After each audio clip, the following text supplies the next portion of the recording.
ఏదేమైనా బీజేపీని అధికారంలోకి తీసుకురావాలి అన్నటువంటి లక్ష్యంతో బీజేపీకి సంబంధించినటువంటి ప్రతి కార్యకర్త ఆలోచిస్తూ ఉన్నాడు.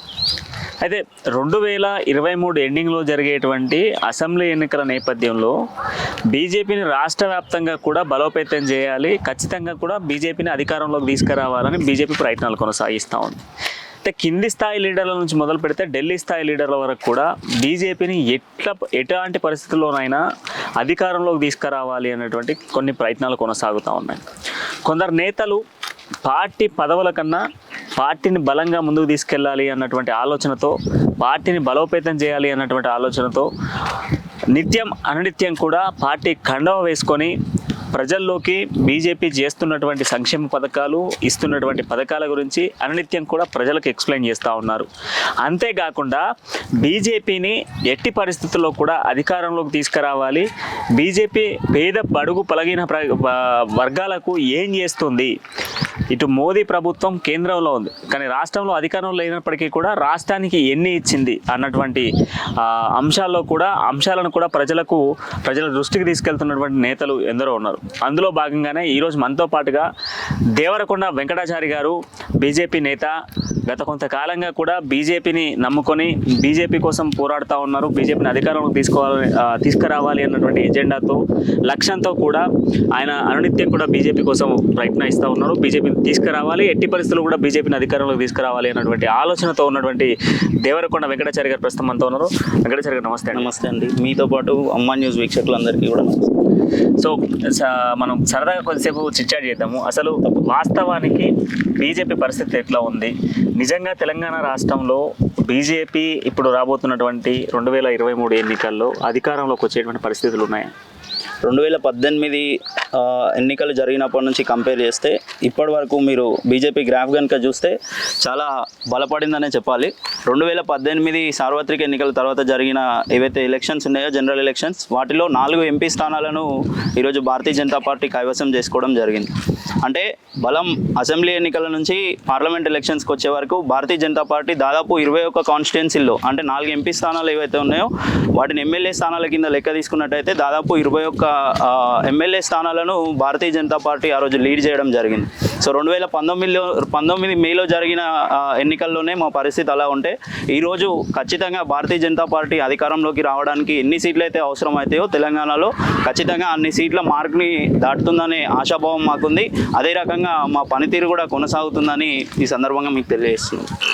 సో అంతేకాకుండా ఇప్పుడు ఈ ఉప్పల్ నియోజకవర్గాన్ని చూసుకుంటే ఎట్లుందండి అసలు పరిస్థితి ఏంది? ఉప్పల్ పరిస్థితి ఏంది?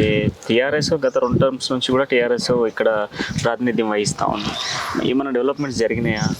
ఉప్పల్ నియోజకవర్గంలో 2014 ఏదైతే ఎన్నికలు జరిగినాయో, సార్వత్రిక ఎన్నికలతో పాటు అప్పుడు మా భారతీయ జనతా పార్టీ ఇప్పటి రాష్ట్ర ఉపాధ్యక్షులైన ఎన్విఎస్ఎస్ ప్రభాకర్ గారు ఆ రోజు విజయం సాధించడం జరిగింది 2014 ఎన్నికలలో.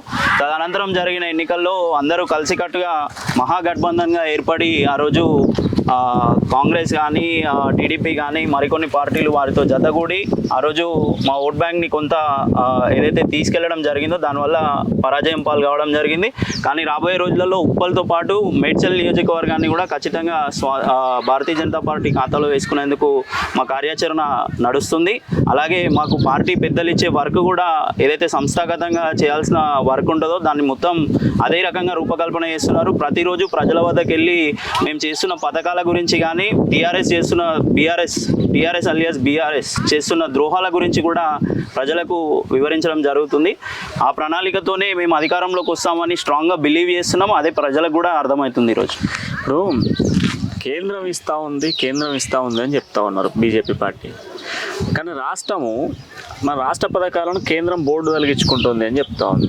అసలు కేంద్రం ఇస్తుందా, రాష్ట్రం ఇస్తుందా అనేది ప్రజలకు కూడా అర్థం కాని సిచ్యువేషన్స్ చేస్తూ ఉన్నారు మీ నేతలు అని అసలు ప్రజలు అంటూ ఉన్నారు. దీనికి మీ సమాధానం ఏంటి? ఇప్పటి వరకు తెలంగాణ రాష్ట్రానికి కేంద్ర ప్రభుత్వం నుంచి ఎలాంటి రకమైన నిధులు రాలేదని రాష్ట్ర ప్రభుత్వం పదే చెప్తున్నప్పటికీ కూడా యాజ్ ఆన్ 2022 నేను చెప్పేది ఆ ఫైనాన్షియల్ ఇయర్ అయిపోయే లోపు 105,812 కోట్లు రాష్ట్ర ప్రభుత్వానికి వివిధ పథకాల ద్వారా వచ్చినాయని చెప్పి కేంద్ర ఆర్థిక శాఖ మంత్రి గారు నిర్మలా సీతారామన్ గారు వారు పలు వేదికల మీద చెప్పడం జరిగింది. దాన్ని కొందరు టీఆర్ఎస్ నేతలు కూడా ఇంక్లూడింగ్ ఫైనాన్స్ మినిస్టర్ గారు కూడా అప్రూవ్ చేయడం జరిగింది. కాకపోతే వాళ్ళు డినై చేస్తున్నది ఏంటంటే రోడ్లకు ఇచ్చినవి మార్కెట్లు వస్తాయి, బియ్యంకి ఇచ్చినవి మార్కెట్లు వస్తాయి అంటున్నారు.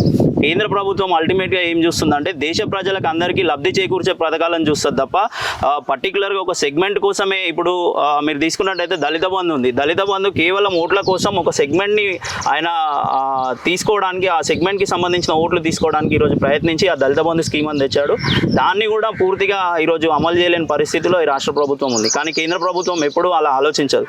అణగారిన వర్గాల కోసం, అట్టడుగు వర్గాల కోసం భారతీయ జనతా పార్టీ మూల సిద్ధాంతమైన ఏదైతే అంత్యోదయ సిద్ధాంతం ఉందో దానిపైనే భారతీయ జనతా పార్టీ నిర్మాణమైంది, దాని గురించి పనిచేస్తుంది. సో ఇప్పుడు అల్టిమేట్గా 2023 ఎండింగ్లో వచ్చేటువంటి ఎన్నికల్లో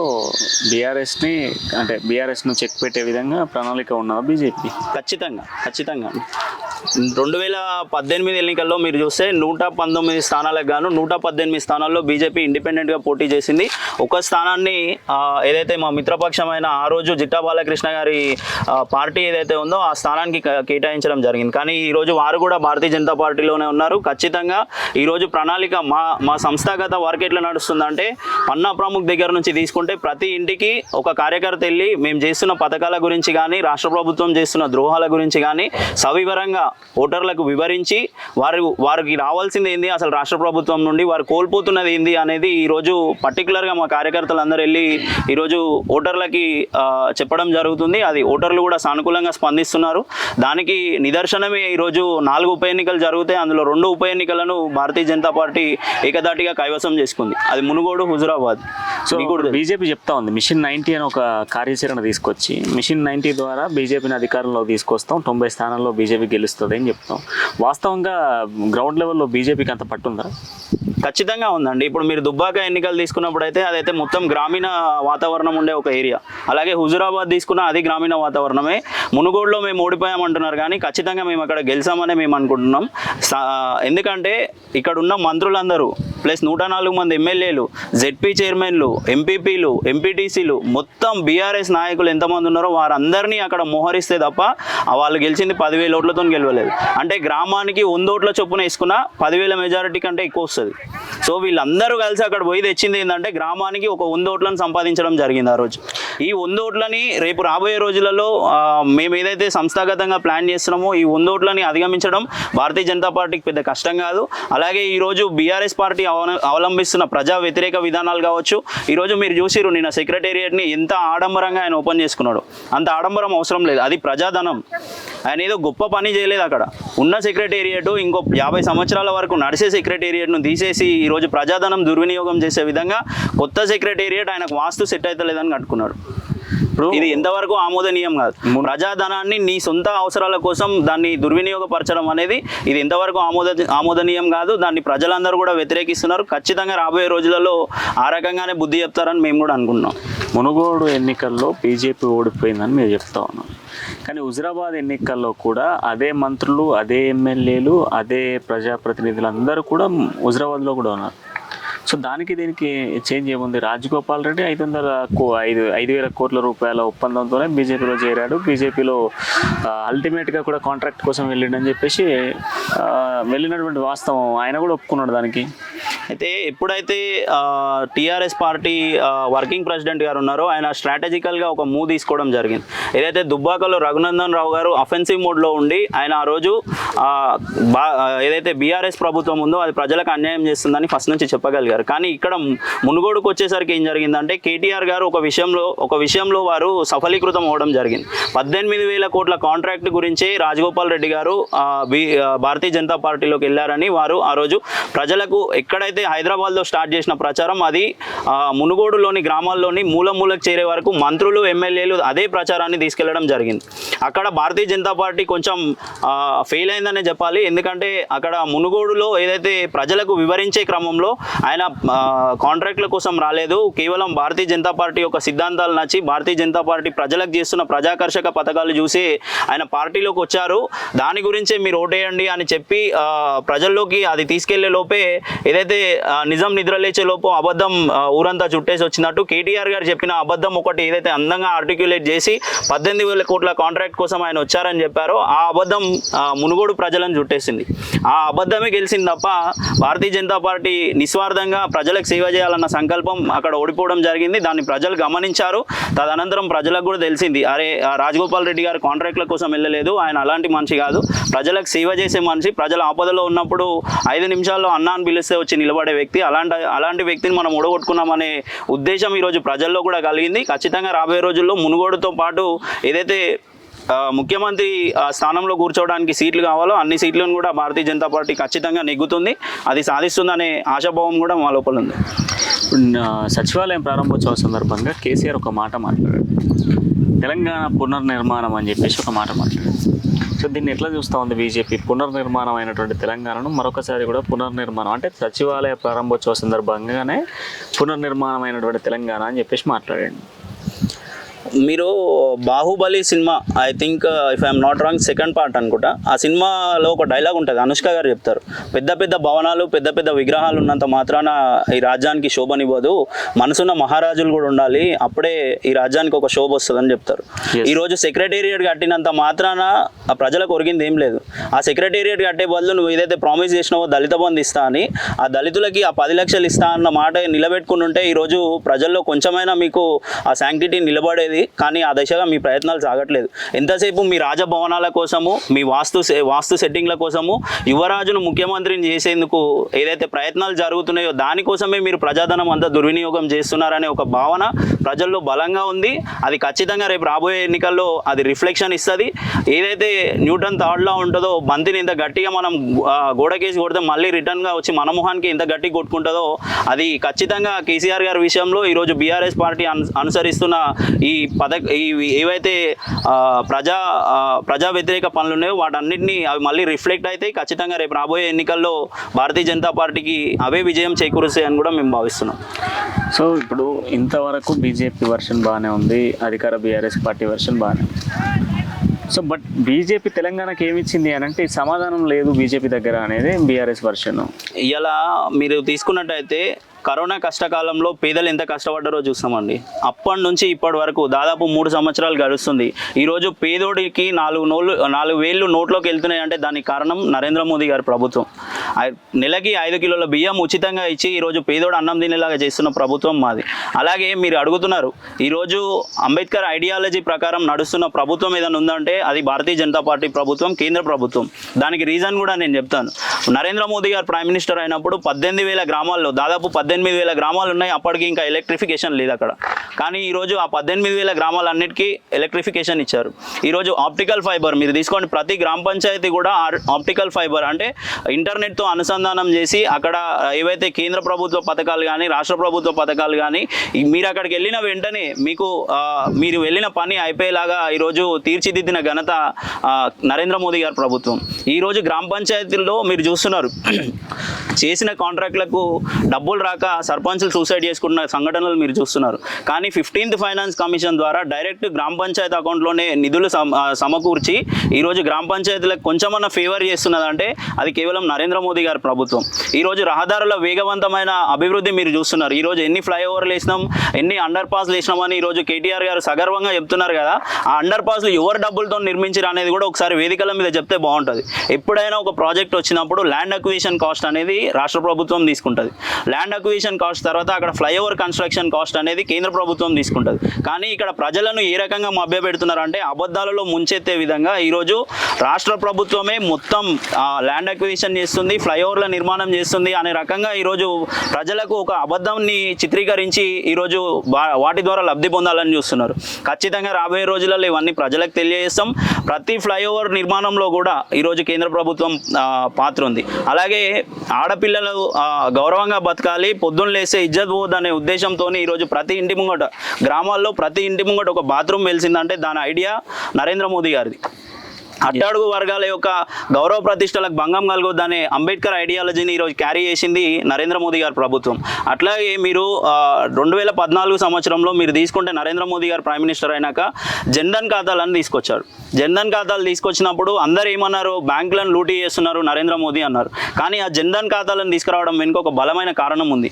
ఈరోజు కేవలం 12 రూపాయలకే 2 లక్షల ఇన్సూరెన్స్ అందించి ఈరోజు పేదవాడు ఒకరోజు ఆటో వాళ్ళనో ఒక రిక్షా వాళ్ళనో చనిపోతే ఆ రోజు చుట్టుపక్కల ఉన్న వాళ్ళందరూ చందాలు వేసుకొని చావు చేసే ఒక దౌర్భాగ్యమైన స్థితి నుంచి ఈరోజు ఒక పేదోడు ఫ్యామిలీ పెద్ద పోగానే ఆయన కుటుంబానికి 2 లక్షల వరకు ఇన్సూరెన్స్ అందించి ఆ కుటుంబం రోడ్డున పడకుండా చేసింది నరేంద్ర మోదీ గారి ప్రభుత్వం. ఇంత బలమైన ఆలోచనలతోని ఇంత అభివృద్ధితోని ముందుకు వస్తుంటే ఓర్వలేనటువంటి ఈ బీఆర్ఎస్ ప్రభుత్వం కేంద్ర ప్రభుత్వం మీద బురద జల్లే ప్రయత్నం చేస్తూ ఈరోజు బద్నాం చేసే ప్రయత్నం చేస్తుంది తప్ప నిజాలను ప్రజల్లోకి వెళ్లకుండా ఒక బలమైన అబద్ధపు ప్రాపగండాని కేటీఆర్ గారు కానీ కేసీఆర్ గారు కానీ లేదంటే వాళ్ళ మంత్రులు కానీ ఈరోజు ప్రజల్లోకి తీసుకెళ్లే ప్రయత్నం చేస్తున్నారు. ఖచ్చితంగా దాన్ని అంతా తిప్పి రాబోయే రోజులలో భారతీయ జనతా పార్టీ విజయానికి ఇవన్నీ కారణమని మీరు కూడా నమ్మే విధంగా రేపు రాబోయే రోజులలో భారతీయ జనతా పార్టీ కార్యకర్తలందరూ పనిచేస్తారని బలంగా విశ్వసిస్తున్నాం. ఆ రకంగానే మా అడుగులు కూడా పడతాయి. ఇప్పుడు బీజేపీ పార్టీలో చాలామంది అసంతృప్తులు ఉన్నారు. చాలామందికి ఎగ్జాంపుల్ మీరే తీసుకోండి. ఇప్పుడు రేపు రాబోయే పరిస్థితులలో చాలా వరకు పదవులు లేనటువంటి నేతలు చాలామంది ఉన్నారు. బీజేపీలో పదవులు రానప్పుడు బీజేపీని పట్టుకొని ఉండాల్సినటువంటి అవసరం ఏముంది? మీరు చెప్తా ఉన్నారు రాష్ట్రంలో బీజేపీ వస్తుంది అధికారంలోకి, కానీ చాలామంది అసంతృప్తులే ఉన్నారు కదా, నేతలే చాలామంది ఉన్నారు. నాకు తెలిసి భారతీయ జనతా పార్టీలో అసంతృప్తుల వాయిస్ అయితే మీడియా ముందటికి రాదు. అండ్ మా మధ్య ఏ సమస్యలు ఉన్నా 4 గోడల మధ్యలో చర్చించుకుంటాం తప్ప బయటకు వచ్చి మీడియా ఎవరికి వారే పెద్ద అన్నట్టుగా ప్రెస్ మీట్లు పెట్టి కాంగ్రెస్ లాగా వ్యవహరించే పరిస్థితి అయితే భారతీయ జనతా పార్టీలో ఉండదు. నాకు తెలిసినంత వరకు అయితే మా దాంట్లో అసంతృప్తులు అయితే ఇప్పటివరకు ఉన్నట్టు మాకైతే అవగాహన లేదు. ప్రస్తుతానికి మాకున్న లీడర్షిప్ కానీ మాకున్న క్యాండిడేట్లు కానీ ప్రతి నియోజకవర్గంలో గెలుపు దిశగానే ప్రయత్నిస్తున్నారు. ఎవరిలో అసంతృప్తి లేదు. పార్టీ కార్యకర్తల్లో కూడా ఎక్కడ నైరాశ్యం లేదు. ప్రతి ఒక్కరూ పార్టీ విజయానికే కృషి చేస్తున్నారు. పార్టీ విజయం దిశగా వెళ్తేనే మనకు రాబోయే రోజుల్లో మనుగడ ఉంటుంది. ప్రజలకు కూడా 4 మంచి పనులు చేసిన వాళ్ళం అవుతామని ప్రతి ఒక్కరు కూడా ఆలోచిస్తున్నారు. ఆ దిశగానే పార్టీ అధినాయకత్వం కూడా ఆలోచన చేస్తున్నదని మా భావన.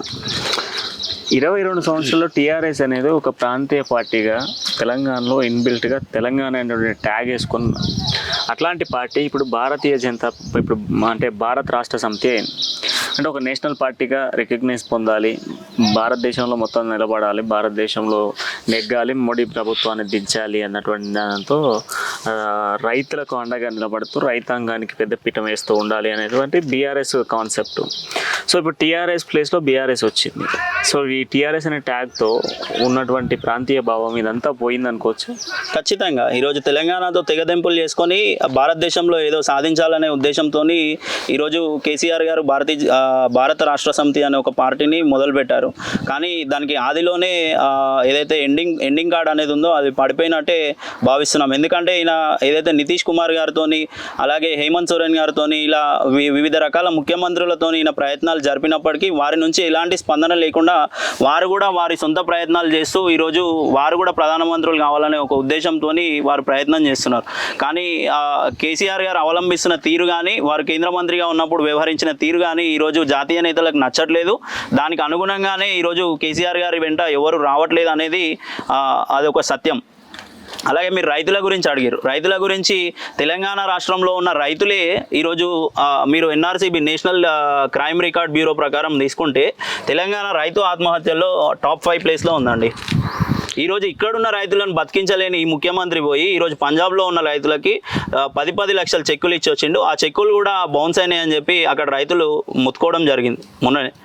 సో ఇవన్నీ సంఘటనలు చూసిన తర్వాత ఈయన అబ్కీ బార్ కిసాన్కి సర్కార్ అని ఏదైతే అంటున్నాడో అది జరిగే పని కాదు. ఈయన కేవలం ఏదైతే తెలంగాణ ప్రజలను మభ్యపెట్టాలి, ఈ 9 ఏళ్లలో చేసింది ఏం లేదు ప్రజలకి. సో ఇప్పుడు కొత్త ట్యాగ్తో వెళ్ళాలి కాబట్టి టీఆర్ఎస్ అనే పేరు మార్చేసి బీఆర్ఎస్ అని పెట్టుకొని ప్రజలను మరొకసారి మభ్యపెట్టడానికి మారువేషంలో వస్తున్న ఒక దొంగలాగా ఈరోజు ప్రజలందరికీ రావడానికి మళ్ళీ ప్రయత్నం జరుగుతుంది అనేది మా భావన. కేసీఆర్ రైతులకు ఏం చేయట్లేదని మీరు అంటున్నారు. బీఆర్ఎస్ అంటే బీజేపీ సర్కార్ అధికారంలోకి వస్తే రైతులకు మోటార్లకు మీటర్లు పెడుతుంది, ఇటువంటి స్కీమ్లు వస్తాయి అని చెప్పేసి కేసీఆర్ ప్రచారం చేస్తూ ఉన్నాడు, బీఆర్ఎస్ పార్టీ ప్రచారం చేస్తూ ఉంది. సో కౌలు రైతులకు దేశంలో ఎంతవరకు లేనటువంటి 10,000 రూపాయలటువంటి అంటే పంట నష్టం కింద 10,000 రూపాయలు మొట్టమొదటిసారిగా కూడా కేసీఆర్ ప్రభుత్వం ఇచ్చింది అనేది కేసీఆర్ బీఆర్ఎస్ ప్రభుత్వం చెప్తా ఉన్నది. సో మరి ఇవన్నీ కాదా రైతులకు ఇచ్చేటువంటి, రైతులకు రైతు బంధు, రైతు బీమా, లేకపోతే రైతు చనిపోతేటువంటి వచ్చేటువంటి ఇదేంది రైతు బంధు, రైతు ఇటువంటి స్కీమ్స్ అన్ని కూడా పెడతా ఉన్నారు కదా. ఇవాళ మీరు కౌలు రైతులకు 10,000 ఇచ్చారనేది అది సత్యదూరమైన మాట. తెలంగాణ రాష్ట్రంలో కౌలు రైతులు ఎవరు హ్యాపీగా లేరు, వారు ఎవరికి డబ్బులు కూడా రాలేదు, ప్రభుత్వం నుంచి ఎలాంటి సహకారం కూడా అందలేదు అనేది ఈరోజు కౌలు రైతులు చెప్తున్నమాట. అదే ఇలాంటి అబద్ధాలను ప్రచారం చేస్తూనే మనుగడ సాగించాలనే ఒక ఉద్దేశంతో ఈరోజు బీఆర్ఎస్ ప్రభుత్వం వెళ్తుంది. అయితే కేంద్ర ప్రభుత్వం రైతుల కోసం ఏం చేసిందని మీరు అడిగారు, ధన్యవాదాలు. దానికోసం ఒక సంవత్సరం క్రితం అనుకుంటా, మీకు గుర్తుండే ఉంటుంది, రైతు చట్టాలను తీసుకొచ్చినప్పుడు పూర్తిగా వ్యతిరేకత వచ్చింది. కానీ ఆ రోజు ప్రధానమంత్రి గారికి కావాల్సినంత బలం రాజ్యసభలో ఉంది, లోక్సభలో కూడా ఉంది. కావాలంటే ఆ బిల్లు తను మొండిగా వ్యవహరించి ఆయన ఆ బిల్లును పాస్ చేసుకునే సత్తా కూడా నరేంద్ర మోదీ గారి ప్రభుత్వానికి ఉంది. కానీ ఆయన అలా చేయలేదు. నిరంకుశత్వం ఇక్కడ కూడా భారతీయ జనతా పార్టీ ప్రభుత్వంలో నడవదనే ఒక ఉద్దేశంతో వారు ఏం చేశారు, ఆ రోజు రైతులు ఏదో బాధపడుతున్నారు, వారికి మరొకసారి అర్థమయ్యేలాగా చెప్పిన తర్వాత ఈ చట్టాలను ప్రజల్లోకి తీసుకెళ్దామనే ఉద్దేశంతో ఆ రోజు రైతు చట్టాలను వెనుకకి తీసుకున్నారు. ఇది రైతులకు లాభం చేకూర్చే ప్రభుత్వం అంటే ఈ ఒక చిన్న ఎగ్జాంపుల్ చెప్పాలనుకున్నాను నేను. ఇది ఒక రైతులకు లాభం చేకూర్చే ప్రభుత్వం. అలాగే ఫసల్ బీమా యోజన అనే ఒక పథకం ఉందండి. ఎప్పుడైతే క్రాప్ నష్టపోతాడో రైతు, ఆ క్రాప్కి తగ్గట్టు ఇన్సూరెన్స్ చేసి ఆయన ఎంత నష్టపోయిండో ఆ పంట నష్టానికి తగ్గట్టుగా ఆయనకి ఏదైతే డబ్బులు రావాలో ఆ డబ్బులు ఇచ్చే పథకం ఒకటి కేంద్ర ప్రభుత్వం ప్రవేశపెట్టింది. కానీ అలాంటి ఫసల్ బీమా పథకంలో చేరకుండా ఈరోజు తెలంగాణ రైతులను నట్టేట ముంచి క్రాప్ లాస్ ఏదైతే ఉంటుందో దానికి సంబంధించిన నష్టపరిహారం మాత్రం తెలంగాణ ప్రభుత్వం ఇవ్వట్లేదు. కొన్ని ఫసల్ బీమా యోజనలో చేరితే అన్న కనీసం ఆ నష్టపరిహారం వచ్చేది అని తెలంగాణ రైతులు ఈరోజు ఫీల్ అవుతుంటే, ఆ పథకంలో చేరకుండా ఈరోజు తెలంగాణ రైతులకు అన్యాయం చేస్తుంది తెలంగాణ ప్రభుత్వం. కాబట్టి ఈరోజు మేము ఖచ్చితంగా చెప్తున్నాం, కేంద్ర ప్రభుత్వం ఏదైతే రైతులకి ఆకర్షణీయమైన పథకాలు పెట్టి వాళ్ళని సేవ్ చేయాలని ఏదైతే ప్రభుత్వం ఆలోచిస్తుందో కేంద్ర ప్రభుత్వం, ఆ పథకాలన్నీ కూడా తెలంగాణలో కూడా ఇంప్లిమెంట్ చేయాలి.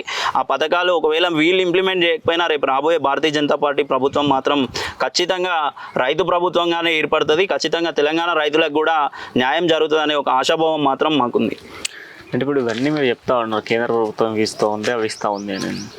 రియాలిటీగా కూడా ఇవన్నీ జరుగుతున్నాయండి. ఇప్పుడు మీరు చెప్తా ఉన్నారు, బీఆర్ఎస్ పార్టీ రోజు డప్పు కొడతా ఉంది, కేంద్రం ఏమి ఇస్తలేదు రాష్ట్రానికి, రాష్ట్రం నిధులు ఆపింది, రాష్ట్రానికి రావాల్సిన కోచ్ ఫ్యాక్టరీ ఆపింది, రాష్ట్రానికి రావాల్సిన ఉక్కు బయ్యారం ఆపింది, రాష్ట్రానికి రావాల్సిన గిరిజన కాలేజ్ ఆపింది అని చెప్పేసి ఇట్లా అనేక సంక్షేమాలకు సంబంధించి కేంద్రం ఆపుతా ఉంది అని చెప్పేసి చెప్తా ఉన్నారు.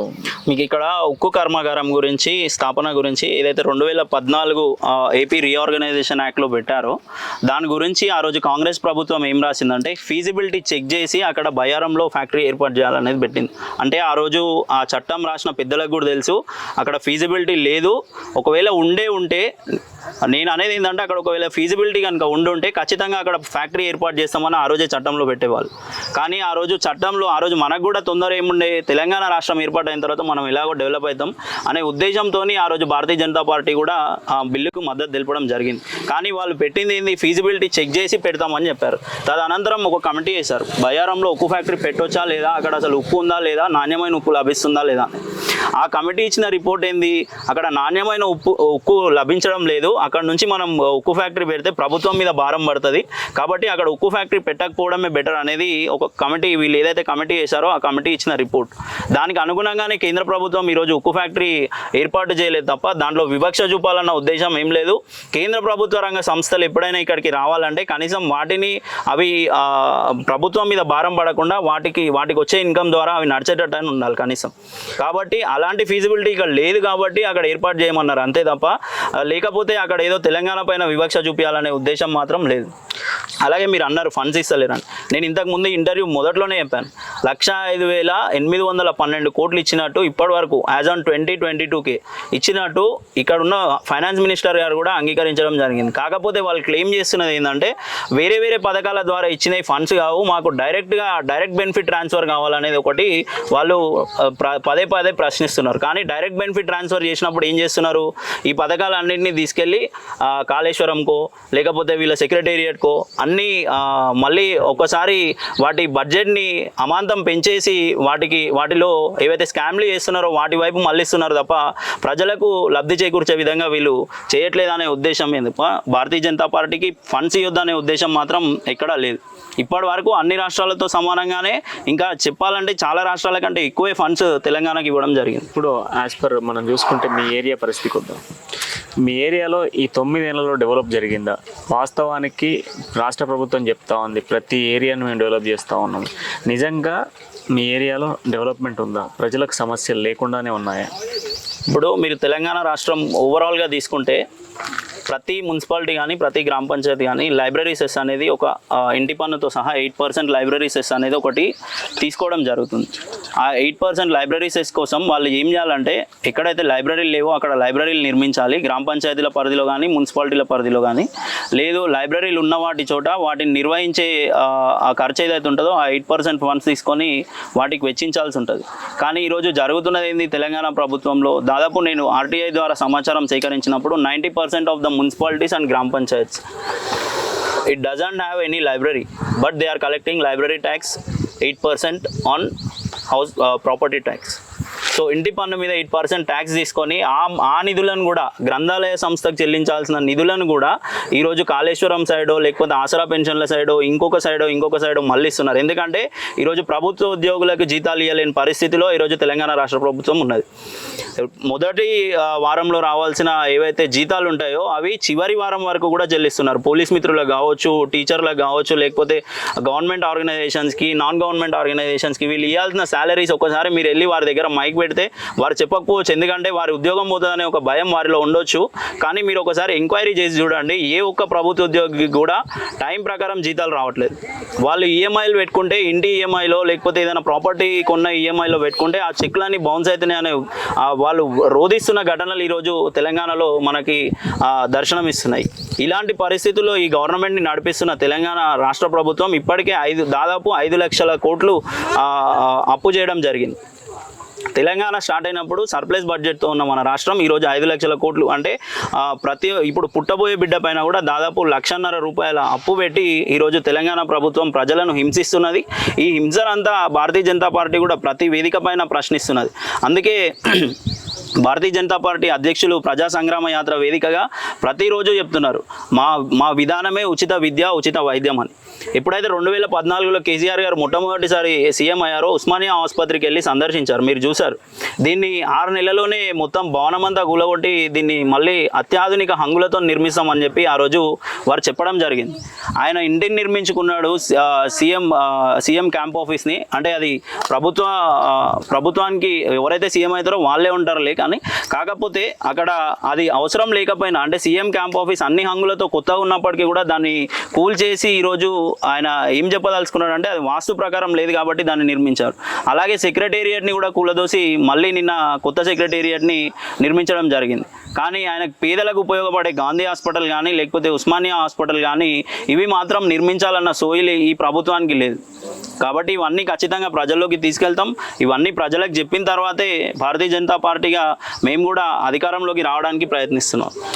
సో ఇప్పుడు ఫైనల్గా ఏం చెప్పదలుచుకున్నారు? బీజేపీ అధికారంలోకి వస్తే ప్రాంతాలు డెవలప్ అయితే రాష్ట్రం డెవలప్ అవుతుంది, కేంద్రంలో ఉన్నటువంటి బీజేపీ రాష్ట్రంలో కూడా రావాలి అని అంటారు ఫైనల్గా? ఖచ్చితంగా ఈరోజు మీరు ఏ రోడ్లన్నా తీసుకోండి, తెలంగాణలో గ్రామాల్లో రోడ్లు కానీ మున్సిపాలిటీల్లో రోడ్లు కానీ కేటీఆర్ గారు ఒకనొక సందర్భంలో అన్నారు, ఒక గుంత చూపిస్తే 1000 రూపాయలు ఇస్తాను నేను. ఈరోజు మా ప్రాంతానికి రమ్మనండి, చూపిస్తాను నేను. మాది ఒక మున్సిపల్ కార్పొరేషన్లో ప్రధాన రహదారికి గుంతలు లేని పరిస్థితి ఈరోజు లేదు. ఆయన దాదాపు 10 లక్షలు ఇచ్చిపోవాల్సి వస్తుంది నాకు. ఒకవేళ ఆయన గుంతకు ఒక 1000 రూపాయలు ఇస్తా అంటే ఈరోజు ఒక 10 లక్షలు ఇచ్చిపోవాల్సిన పరిస్థితి వస్తుంది. అన్ని గుంతలు ఉన్నాయి రోడ్లలో. ఈరోజు ఆ రోడ్ల మొత్తం ఏదైతే తెలంగాణలో వ్యవస్థ ఉంటుందో దాన్ని మొత్తం ఈరోజు బడులు తీసుకోండి మీరు, స్కూల్ పిల్లలకి టాయిలెట్స్ లేవని మేము ఒక ఉద్యమం చేసినాం చాలా రోజులుగా. స్కూల్ ఆడపిల్లలకి మా ఏరియాలో బోడుపల్ మున్సిపల్ కార్పొరేషన్లో మొత్తం స్ట్రెంత్ 800, అందులో 400 మంది అమ్మాయిలు ఉంటాయి, 4 టాయిలెట్స్ ఉంటాయి స్కూల్లో. సో ఈరోజు విద్యారంగం అస్తవ్యస్తం అయిపోయింది, వైద్య రంగం అస్తవ్యస్తం అయిపోయింది.